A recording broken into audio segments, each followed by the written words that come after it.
I am staring at my phone right now and it shows 47 missed calls from my mother.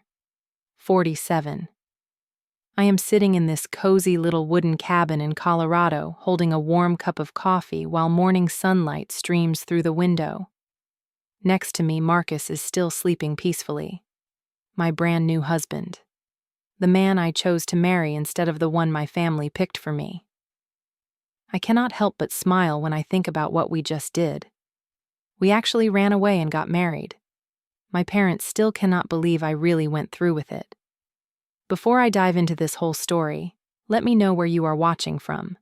Please hit that like button and subscribe. Trust me, this story will make you question whether family is always right about what is best for your life. Let me take you back to where this all started. My name is Roxanne, and I am 26 years old. I am the only daughter in what you would call a very traditional Irish-American family. My father, William, is a successful lawyer, and my mother, Margaret, used to be a high school teacher before she retired. We live in Connecticut in this beautiful Victorian house that has been in our family since the 1800s. You know, the type of place with the white picket fence and perfectly manicured lawn. Growing up, I always knew my family had certain expectations. My parents believed in what they called making smart choices about marriage. They wanted me to marry someone from the right background, someone who could provide stability and maintain our family's social standing. I never really questioned it when I was younger because it seemed so far away. For the past 3 years, I have been living independently in Boston, working as a freelance graphic designer. I love the freedom and creativity that comes with my job. I can work from anywhere, set my own schedule, and choose projects that actually interest me. More importantly, I have been in a relationship with Marcus Thompson for the past 2 years. Marcus is a freelance photographer, and he comes from a working-class family. His parents both worked in factories, and he put himself through college with student loans and part-time jobs. Our relationship has been amazing. Marcus is kind, funny, and incredibly talented. He sees the world through his camera lens in this beautiful way that makes me fall in love with him over and over again. We share the same values about working hard for what we want and not taking anything for granted. Every weekend I would drive back to Connecticut to have dinner with my parents, and everything seemed normal and peaceful. During these family dinners, my parents would sometimes ask about my future plans, but it never felt like pressure. They would ask things like whether I was thinking about settling down or if I had met anyone special. I would tell them about my work and how happy I was with my life in Boston. My father would nod approvingly, and my mother would smile and say she just wanted me to be happy. But then something changed. About 6 months ago, my father started mentioning his best friend and business partner, Edmund Hartwell. My dad and Edmund have been friends for over 30 years. They went to law school together, started their practice together, and our families have always been close. During one particular Sunday dinner, my father casually brought up Edmund's son, Jonathan. Jonathan is 28 years old and just returned home after finishing his law degree at Harvard. He joined his father's law firm and apparently has been asking about me. My mother chimed in with this bright smile, saying that Jonathan remembered me from when we were kids and was wondering if we could catch up sometime. I felt a little uncomfortable with how much they were suddenly talking about Jonathan, but I politely declined and said I was happy with my current situation. That should have been the end of it, but it was not. Over the next few weeks, my mother started calling me more frequently. Every conversation somehow turned to Jonathan Hartwell. She would tell me about his achievements, his travels, and his plans for the future. Edmund Hartwell started showing up at our house more often too, always carrying photos of Jonathan from various business events and social gatherings. My father began making comments about the importance of thinking about my future and making smart decisions. He would say things like how I needed to consider what kind of life I wanted and whether my current path would lead to the stability and security I deserved. The conversations started feeling less like caring parental advice and more like gentle interrogation. I began to feel confused and frustrated. My family had never put this kind of pressure on me before. I loved my life in Boston, my work, and especially my relationship with Marcus. I could not understand why they were suddenly so concerned about changing everything. But I thought that once they met Marcus and saw how happy we were together, they would understand and back off. So I made the decision to bring Marcus home to meet my family. I thought it would solve everything. I was so wrong. I will never forget the weekend I brought Marcus home to meet my parents. I was nervous but excited because I really believed that once they saw how wonderful he was, all this talk about Jonathan would stop. Marcus was nervous too, but he wanted to make a good impression because he knew how much my family meant to me. We arrived on a Saturday afternoon in early fall. The leaves were just starting to change colors, and our house looked picture perfect against the autumn backdrop. But from the moment my parents met Marcus at the front door, I could feel the tension in the air. My mother's smile was polite but cold. My father shook Marcus's hand firmly but barely made eye contact. During dinner, what should have been a warm family meal turned into something that felt more like a job interview. My father asked Marcus question after question about his family background, his education, his career prospects, and his financial situation. Marcus handled it gracefully, answering every question honestly and respectfully, but I could see how uncomfortable he was becoming. The worst part was when my mother started making not-so-subtle comparisons between Marcus and Jonathan. She would say things like how Jonathan had such excellent career prospects at the law firm, or how he came from such a well-established family with strong community ties. She mentioned that Jonathan owned his own condo downtown and drove a luxury car that his father helped him purchase. Marcus tried his best to contribute to the conversation, talking about his photography work and some of the interesting projects he had been working on. But my parents seemed completely uninterested. When he mentioned that he was currently saving up to open his own photography studio, my father actually scoffed and said something about how artistic pursuits were nice hobbies, but hardly practical for supporting a family. By the end of the evening, it was clear that Marcus was not going to receive their approval. When he left to drive back to Boston that night, I could see the hurt and disappointment in his eyes. He hugged me goodbye and whispered that he was sorry if he had somehow let me down. That broke my heart because he had done absolutely nothing wrong. After Marcus left my parents and I had our first real confrontation about my relationship, my father sat me down in the living room and said he needed to be honest with me. He told me that Marcus seemed like a nice enough young man, but that I could not possibly be serious about building a future with him. He said Marcus had no real career prospects, came from the wrong background, and would never be able to provide the kind of life I deserved. My mother joined the conversation and told me that Edmund and my father had been discussing Jonathan's interest in me for months. She said they both believed that Jonathan and I would be a perfect match. She talked about how our families had similar values, how we came from the same social circle, and how a marriage between us would benefit everyone involved. I was absolutely shocked. I had no idea that my parents and Edmund had been planning my future behind my back. I told them firmly that I was an adult who could make her own decisions about love and marriage. I said that I was happy with Marcus and had no interest in getting to know Jonathan romantically. That is when my father delivered what felt like an ultimatum. He said that if I continued down this path with Marcus, I would be making a huge mistake that I would regret for the rest of my life. He told me that if I insisted on pursuing this relationship, they would have to reconsider their financial support for my business and living expenses. He said they could not, in good conscience, help me make what they considered to be such a poor life choice. I drove back to Boston that night feeling angry, hurt, and completely betrayed. When I told Marcus what had happened, he was supportive, but I could see how much the whole situation was affecting him too. He suggested that maybe we should take a break from visiting my family until things cooled down. He said he did not want to be the cause of problems between me and my parents. Over the next few weeks, my mother called me almost every day. Each conversation followed the same pattern.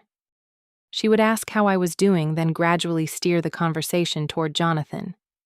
She told me stories about his success at work, his involvement in community charities, and his desire to settle down with the right woman. She made it clear that he was specifically interested in me. Then Edmund Hartwell started showing up at places where I worked. He would appear at coffee shops where I met with clients claiming it was just a coincidence. During these encounters, he would talk about how much Jonathan had always admired me and how he believed we would make an excellent couple. He painted pictures of the wonderful life Jonathan could provide, including travel security and social connections that would benefit my career. I felt like I was being stalked and manipulated by my own family and their friends. Every conversation, every interaction was designed to wear down my resistance and push me toward this arranged marriage that I wanted no part of. The pressure was becoming unbearable, and I started to dread any contact with my family. Finally, the situation reached a breaking point. On a Thursday evening in late October, I received a phone call from my father. His voice was stern and formal, not the warm, fatherly tone I was used to. He told me that he had arranged a dinner for the following Saturday where Jonathan and I would finally have the chance to get properly acquainted. When I started to protest, he cut me off and said this was not a request or an invitation. He said it was something that was going to happen, and I needed to be there. I realized in that moment that my parents no longer saw me as an independent adult with the right to make my own choices. They saw me as property that could be traded to strengthen business relationships and social connections. That phone call changed everything for me. That Saturday evening in November will be burned into my memory forever. I drove to Connecticut feeling like I was going to my own execution. I had no choice but to show up, but I was determined to make it clear that I would not be manipulated into this arrangement. When I arrived at the house, it was obvious that my parents had gone all out for this dinner. The dining room was set with our finest china and crystal glasses. Fresh flowers decorated the table, and my mother had prepared an elaborate meal with multiple courses. It felt more like a business negotiation than a casual family dinner. Jonathan arrived with his parents at exactly 7 o'clock. He was tall, well-dressed, and conventionally handsome in that polished, professional way that would make any parent proud. He greeted me with a confident smile and a firm handshake, immediately launching into conversation about his work at the law firm and his recent trip to Europe. Throughout dinner, I felt like I was watching a performance rather than participating in a real conversation. Jonathan talked extensively about his career achievements, his investment portfolio, and his 5-year plan for partnership at the firm.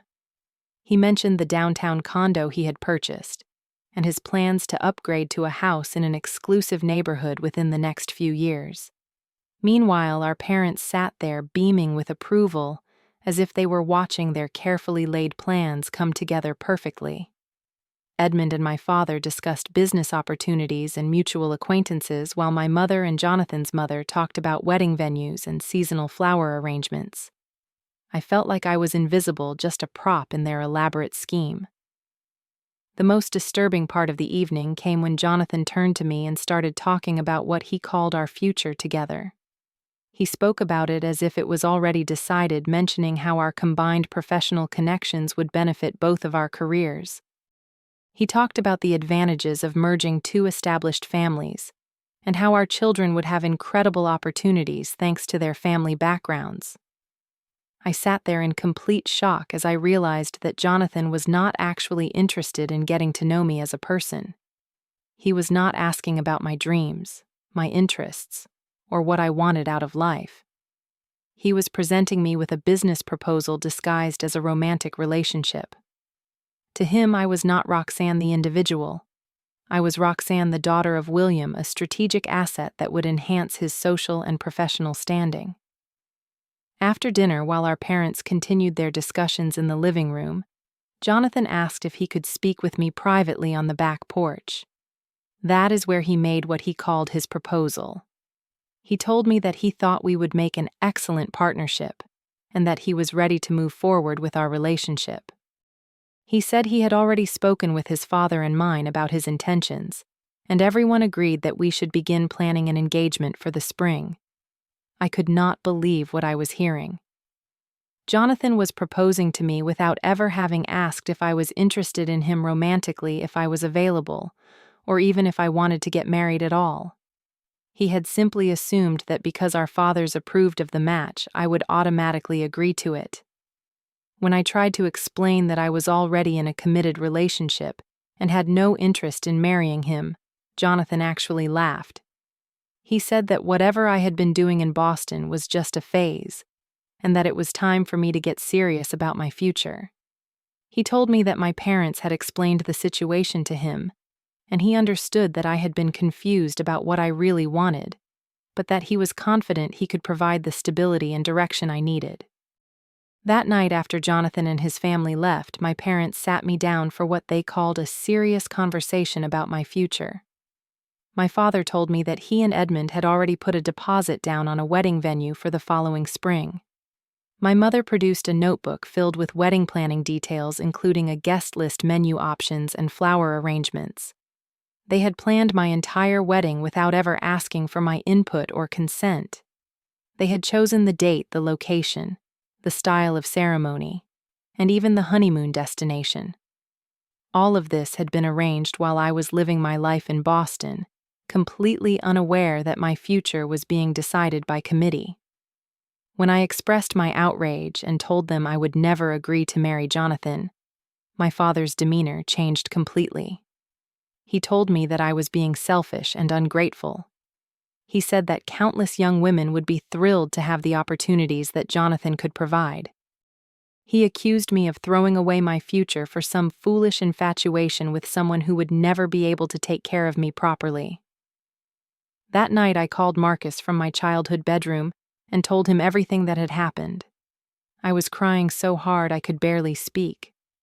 Marcus listened patiently, and then said something that changed everything. He said that if I was ready to take control of my own life, he was ready to support me completely. He asked me to marry him right then and there over the phone. We decided that night to elope. We would get married immediately and move somewhere far away from all the family pressure and manipulation. Marcus said he had a friend in Colorado who could help us find a place to rent, and we could both continue our freelance work from anywhere. Over the next 2 weeks, we secretly planned our escape. I withdrew all the money from my savings account and gave notice to my current clients that I would be relocating. Marcus made arrangements with his friend in Colorado and found us a small cabin we could rent month to month. We planned to have a simple civil ceremony at the courthouse and then drive cross-country to start our new life. On a Friday morning in December, Marcus and I walked into the Boston City Courthouse and got married.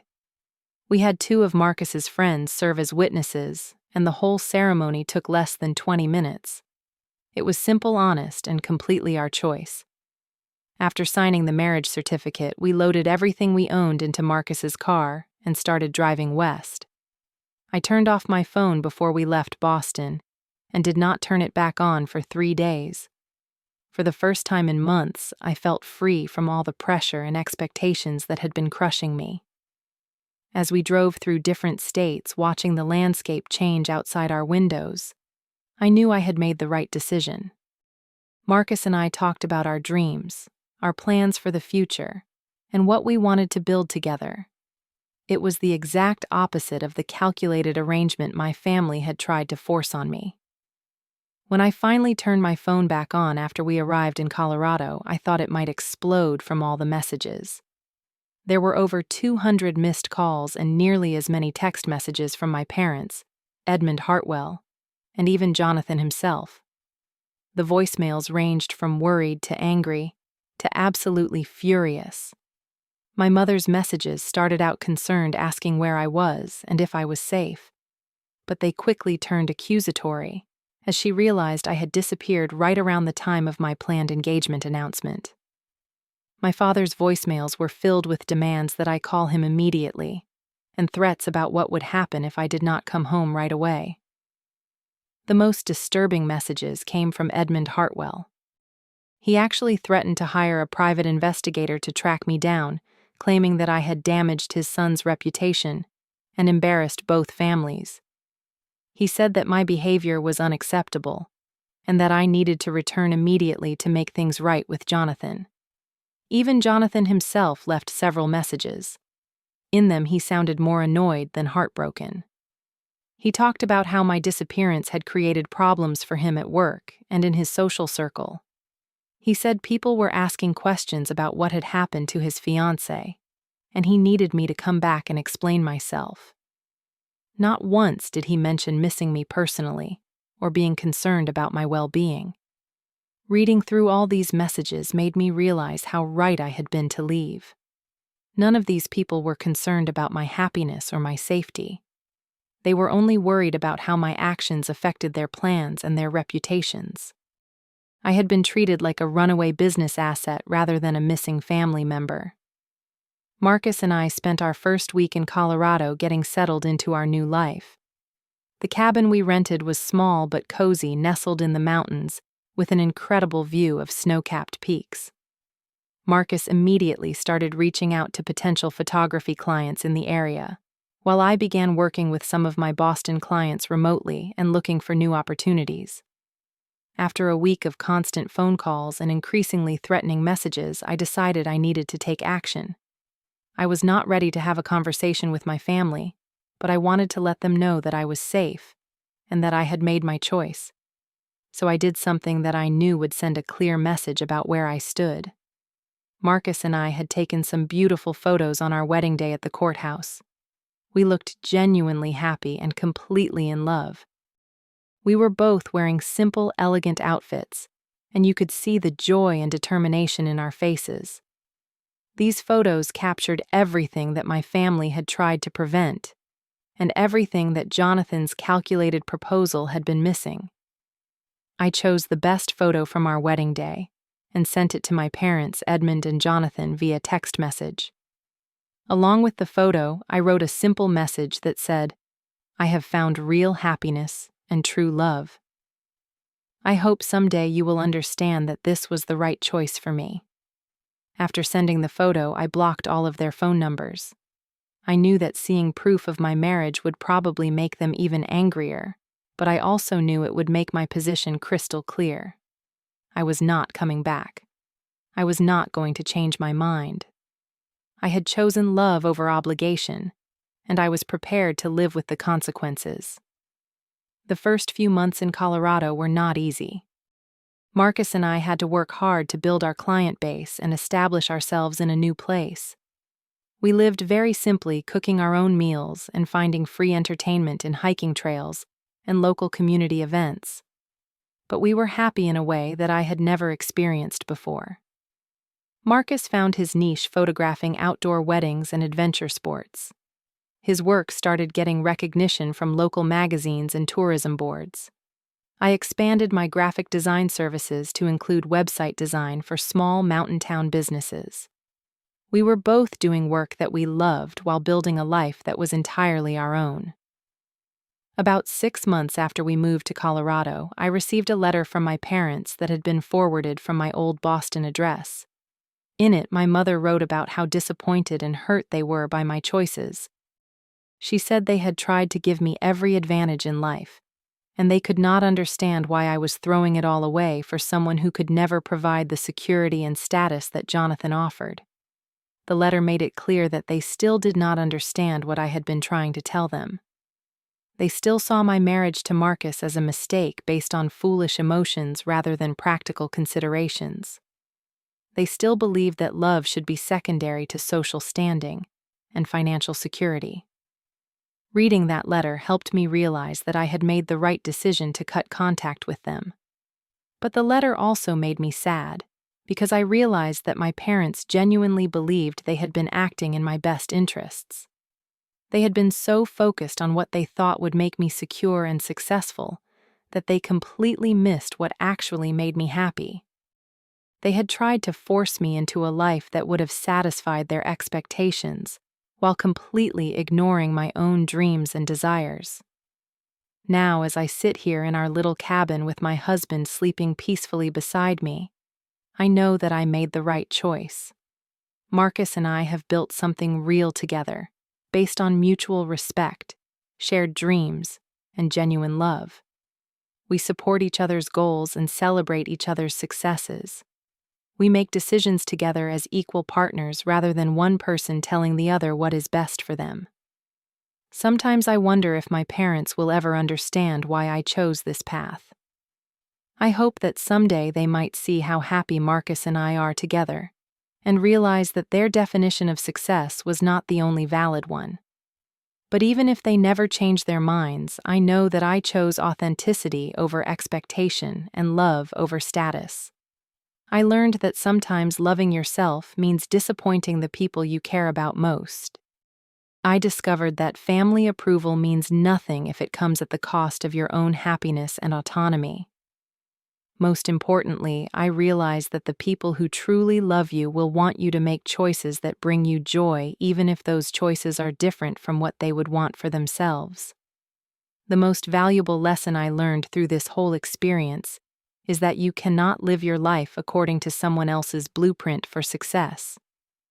My parents had a very specific idea of what my life should look like, but their vision was based on their own fears and values, not mine.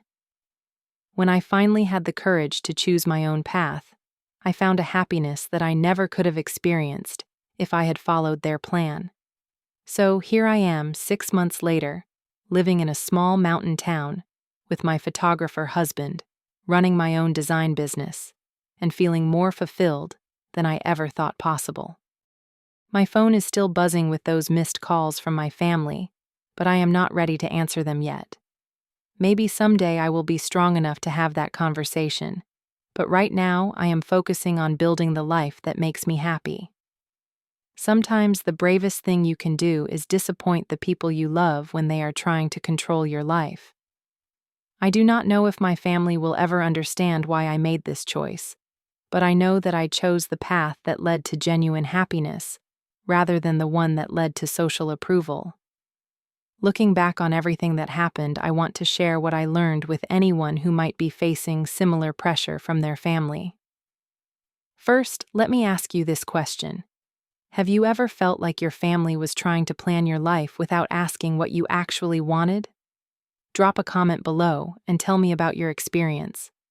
If this story resonated with you, please hit that like button to let me know. Do not forget to subscribe for more real-life stories about standing up for yourself and choosing your own path. And please share this video with anyone who might need to hear that it is okay to disappoint people when they are trying to control your future. Thank you so much for listening to my story.